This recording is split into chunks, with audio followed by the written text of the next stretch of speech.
Hi guys, this is Vysh from Vysh and we are going to continue the RS Sharma series. So we are now doing chapter 16, that is the Satavahanas. Very important chapter with respect to prelims. There are a lot of factual information, so please pay attention, pause whenever required and make notes also whenever required.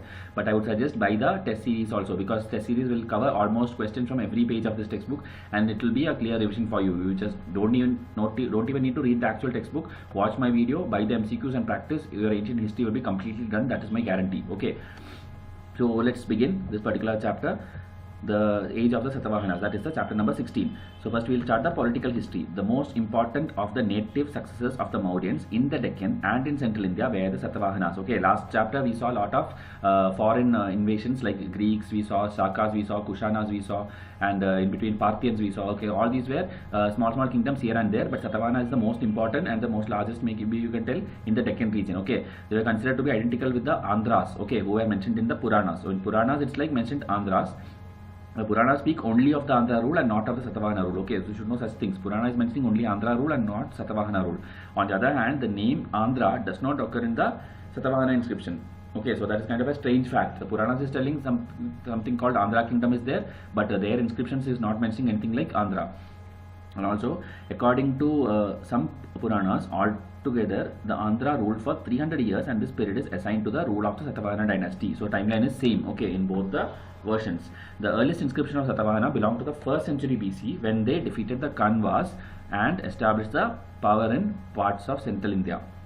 The early Satavahana kings appeared not in Andhra but in Maharashtra. Okay, so it is like, even though Andhras is mentioned here and there, the first early kings were there in Maharashtra region where most of their early inscriptions have been found. They set up their power in the upper Godavari valley, which at present produces rich and diverse crops in Maharashtra.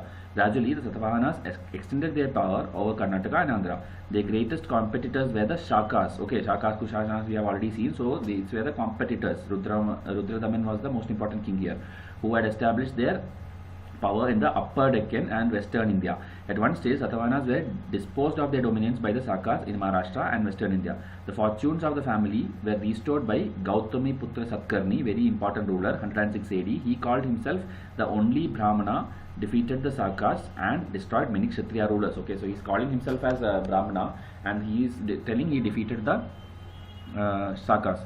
He claims to have destroyed the Kshaharata lineage, okay, in which his adversary Nahapana belonged. This claim is true because more than 8,000 silver coins of Nahapana found near Nasik bear marks of being restruck by the Satavahana king. So there is a claim in Satavahana textbooks like inscriptions like they have destroyed his lineage, okay, which is like adversary Nahapana belonged there. So in there also like coins have been mentioned where it is restruck with the Satavahana king things. So it's like it's proven that whatever that textbook is claiming, it is true. So he also occupied Malwa and Kathiawar, which lay under the control of the Shakas. It seems that the empire of Gautami Putra Satkarni extended from Malwa in the north to Karnataka in the south. Possibly he also enjoyed general authority over Andhra. The successors of Gautami Putra ruled till the AD 220. The coins and inscriptions of his immediate successor Vasishtaputra Pulumai. Okay, so Gautami Putra Satkarni and next is Vasishtaputra Pulumai. Found in Andhra and show that by the middle of the 2nd century this area had become a part of the Satavahana kingdom. He set up his capital at Paithan or Pratisthan on the Godavari in Aurangabad district, okay, again in Maharashtra. The Shakas resumed their conflict with the Satavahanas for the possession of Konkan coast and Malwa. Rudraman won. The Saka ruler of Saurashtra, Kathiawar region, defeated the Satavahanas twice but did not destroy them on account of matrimonial relations. Okay, so there were fights happening but did not destroy each other's kingdom because they had matrimonial alliances also with each other, the Shakas and the Satavahanas.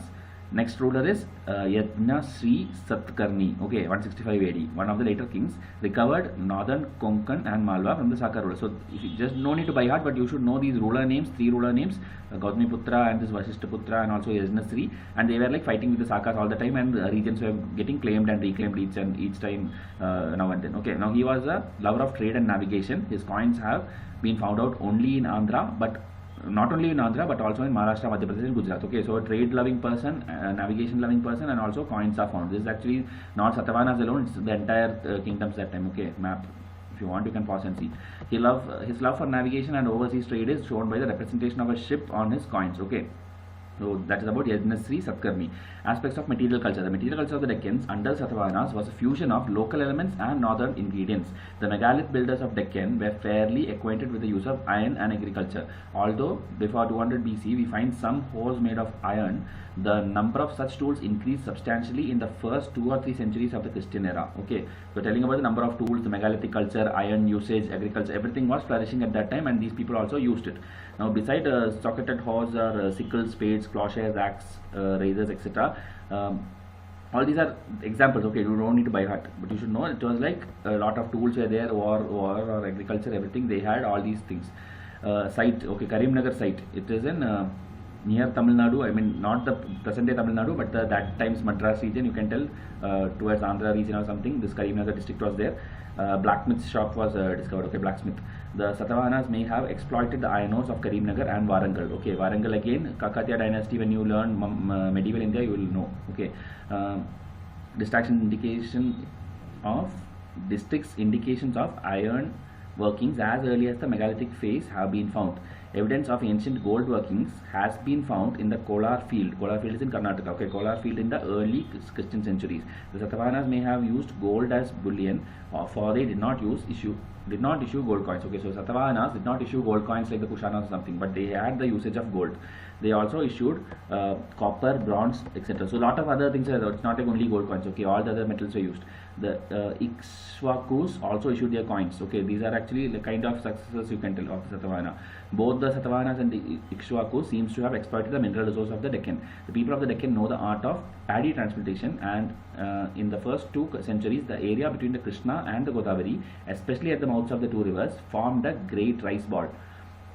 The people of the Deccan also produced cotton. In the foreign accounts, Andhra is considered to be famous for its cotton products. Thus, a good portion of the Deccan developed a very advanced rural economy.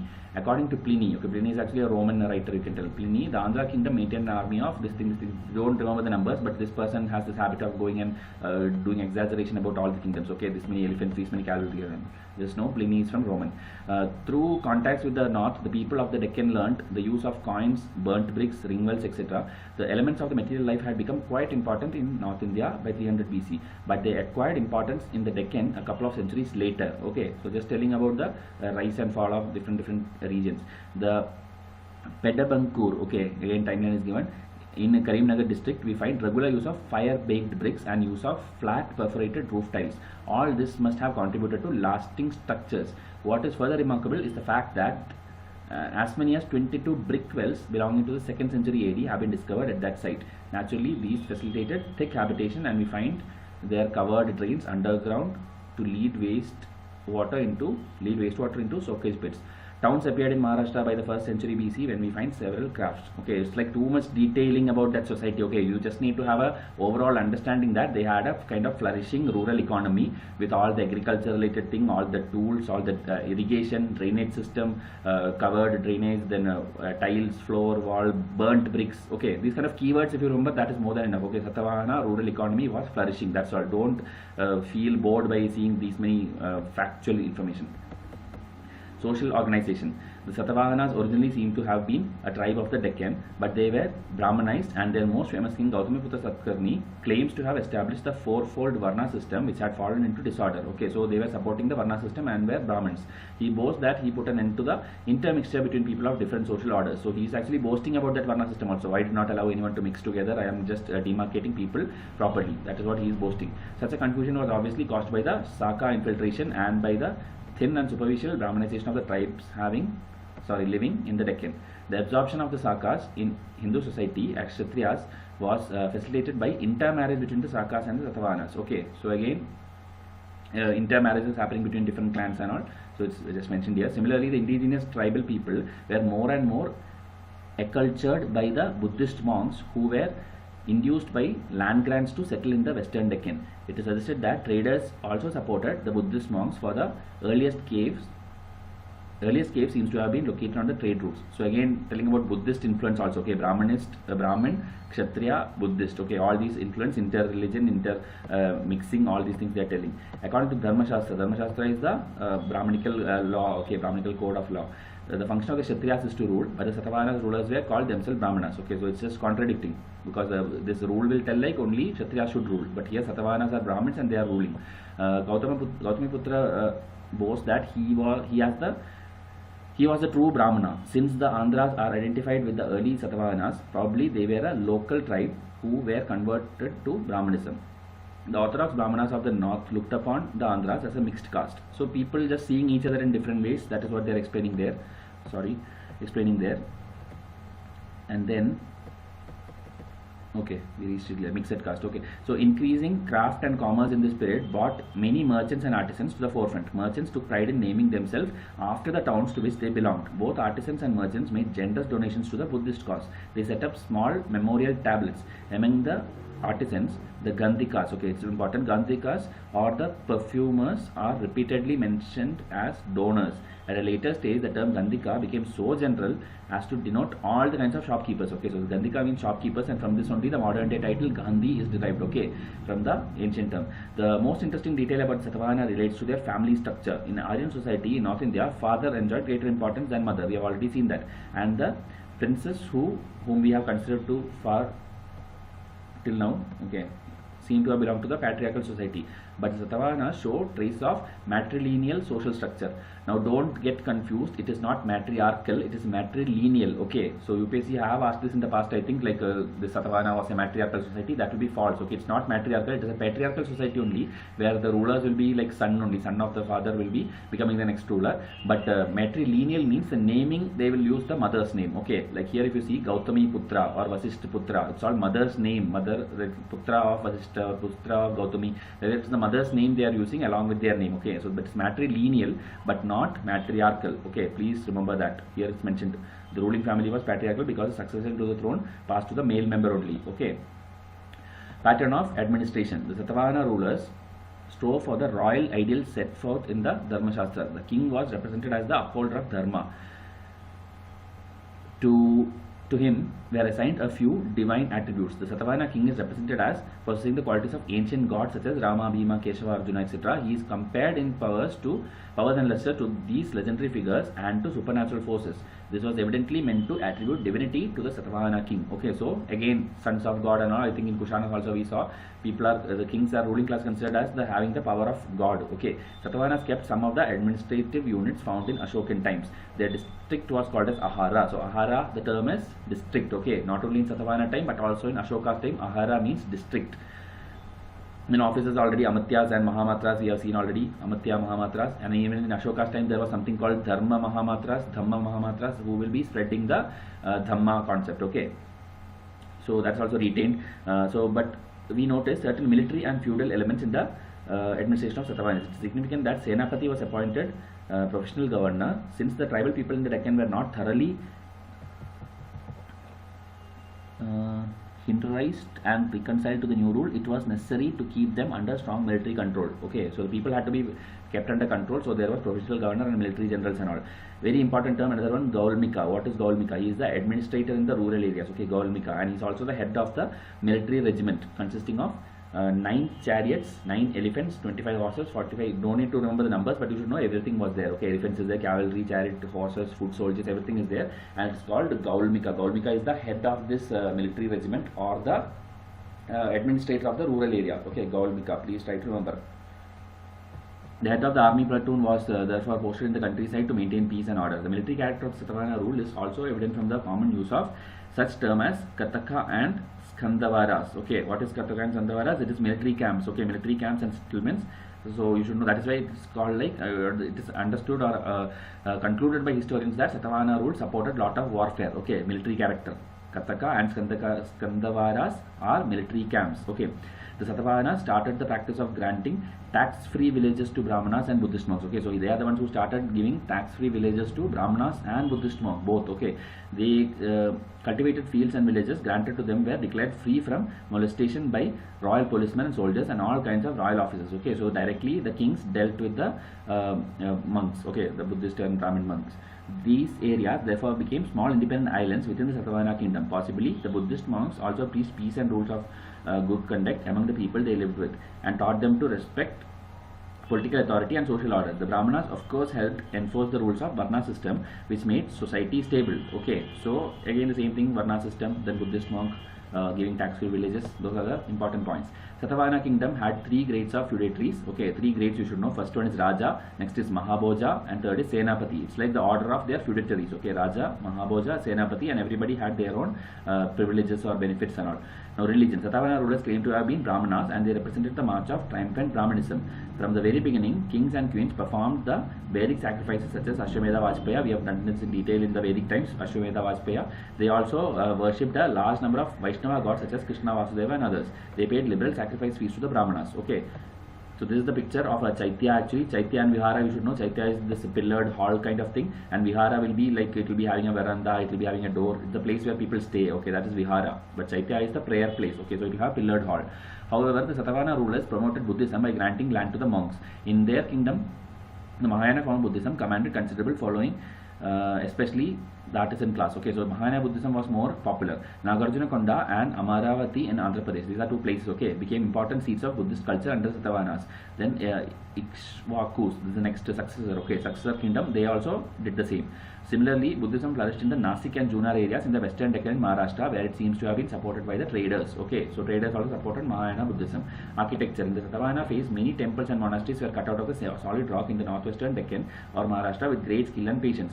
In fact, the process had started about a century earlier from 200 BC. The 2 common structures were the temple, which was called Chaitya, and the monastery, which was called Vihara. I told you already, Chaitya is a large hall with number of columns, and Vihara consists of a central hall with a doorway and a veranda. The most famous Chaitya is that of Karle. In picture you can see Karle is actually in near Aurangabad. I think it's near Maharashtra only, western Deccan. It is about 40 meters long, not required. Okay, so you just need to know Chaitya and Vihara. These 2 pictures are very important. One is the worshipping of Buddha, okay, which is at Amaravati, and this is actually the scene depicting Buddha's sermon. Okay, and this is at Nagarjunakonda. We already saw Nagarjunakonda and Amaravati, both were seats of Buddha. So one picture about worshipping and one picture about the sermon. Okay.